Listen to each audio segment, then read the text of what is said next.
सर्वांना जय भीम. मी आत्मेश मिडगावकर.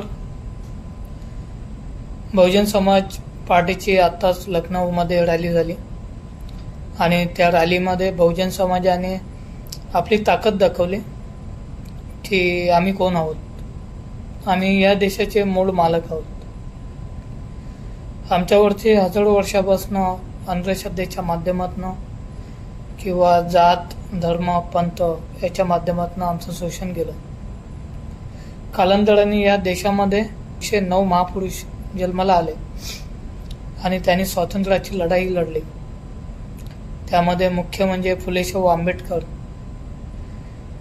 या महापुरुषाने जगण्याचा अधिकार दिला इथल्या बहुजन समाजाला आणि गुलामीतून मुक्त करून एक आशावाद निर्माण केला आणि त्या आशावादच्या माध्यमातून आमच्यामध्ये परिवर्तन घडलं. पुढे जाऊन मान्यवर कांशीराम साहेबांनी या देशामध्ये बहुजन सत्ता हस्तगीत केली आणि त्याच्या अंतर्गत बहीण मायावती या देशामध्ये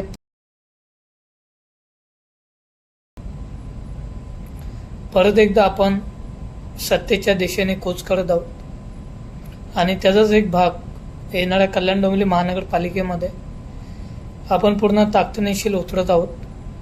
इथल्या प्रस्तावित लोकांना एक बहुजनवादी पक्ष टक्कर देईल या उद्देशाने आम्ही या महानगरपालिकेमध्ये उतरणार आहोत. आमचं सांगणं आहे बहुजन समाजाला की आमच्या पाठी ठामपणे उभे राहा, कारण कुठे ना कुठे आम्ही तुमची लढाई लढत आहोत. तुम्हाला जर असं वाटत असेल की तुमच्या आजूबाजूची घाण साफ व्हावी, तुमची मुलं चांगले एज्युकेशन घ्यावे, तुमची मुलं चांगल्या सेक्टरमध्ये काम करावे, तर त्यासाठी तुमचा व्यक्ती त्या ठिकाणी असणं गरजेचं आहे. कारण मान्यवर कांशीराम साहेब असं म्हणतात की सत्तेशिवाय आपण काहीच नाही करू शकत. सत्ता एक उत्तर आहे आणि ते उत्तर येणाऱ्या कल्याण डोंबिवली महानगरपालिकेच्या माध्यमातून आपण इथल्या प्रस्तावित लोकांना देऊ. ज्या लोकांनी शोषण केलं त्यांना देऊ आणि पूर्ण ताकद घेऊन येणाऱ्या विधानसभा असेल किंवा खासदारकी असेल यामध्ये आपण आपली ताकद दाखवू. एवढंच बोलेल.